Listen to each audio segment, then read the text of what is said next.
everyone, Matt here with ABI Attachments. Welcome back to the ABI Dirt. A couple of episodes ago, we talked about applying water to your natural arena and why that is so very vital, not only for you, but also for your horse and your entire operation. And we got some great feedback from some of you who said, you know what, Matt, no problem, I'm not worried about it. I've got synthetic additives in my arena, so I don't have to worry about watering. And while we always love the feedback, and remember we use your comments, hint, hint, comment below if you've got any questions or comments. While we always enjoy your comments, this gave us an opportunity to clarify some expectations when it comes to watering in synthetic arenas. And so today's episode is going to be just that. We're going to do a rundown on don'ts and do's and don'ts of applying water to synthetic arenas. To get us started, don't forget about the water. Even if you've got additives in your arena that are water replacing. And I know there's a lot of items on the market there that talk about how you need to water either less or not at all. If you've got these mixes, these components in your arena footing, just double check the impact of not having water. So even with the water replacing components, remember a dry arena means that you've automatically got some separation happening in your soil components. I'm going to talk soil science first, and then we're going to get to animal science next, all right? When it comes to soil science, if you've got heavier, smaller particles mixed in with bigger, lighter particles, those particles are naturally going to separate as they dry out because remember, water is your binding agent. So especially if you've got synthetic additives into your sand, maybe a little bit of clay, some loam in there, in order to keep those components all mixed up and get the maximum benefit from those synthetic additives, you need to keep water on that arena so that those components bind together. And then remember a really great arena grooming habit so that you can continue to mix those components all together and they bind together nicely. Now that's the soil science side of things. When it comes to animal science, a lot of the water replacing components that are on the market for arenas can actually cause some hoof or skin issues on your horse if you don't keep them in the footing where they belong rather than dusting up, drying out and dusting up and getting throughout the arena. So remember, water is great to keep those water replacing agents in the soil, in the arena, rather than dusting up all over the place. Next up on the list, do get feely with your footing. The best way to tell if you've got enough moisture, if you've got enough water in your arena, is to actually get your hands in there and just feel it. If your arena footing, even with those synthetic additives, if it's too wet, you're gonna end up with potentially hardened surface and also just a very slippery surface that could cause some major problems during your training.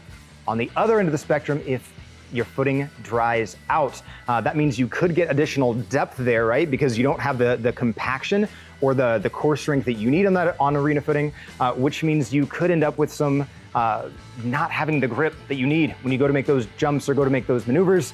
And you could also cause additional stifle strain because there's just too much loose material that your horse is training in. So get your hands down in the footing after you apply the water to make sure you've got the right amount of water that you need. And don't forget, test out a couple of places throughout your arena. Not just the middle, not just right under the sprinkler head if you use a sprinkler system, not just in and out of the gate.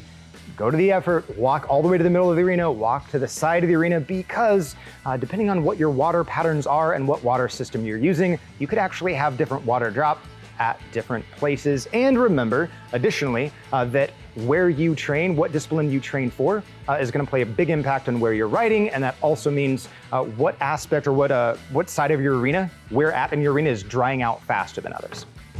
And speaking about different disciplines have different demands on your arena, different synthetic additives have different demands when it comes to water content, so don't assume that all synthetic additives require the same attention when it comes to water maintenance. So make sure you've got a good understanding of what have you put in your arena and what are the recommendations for the water content that needs to be dropped on that arena for that specific additive. And please remember as well, this can change depending on where you are in the country. So in a colder climate, in a wetter climate, you may not need to apply as much water to your arena as you would have to if you were in a drier climate, or even think indoor, outdoor, covered versus non-covered. That water is going to change. How much moisture is in the air, how much moisture is evaporating out of the arena. That will change how much water you need to apply to your footing. Now, with all of these considerations, do please explore the variety of options you have when it comes to water management in your arena.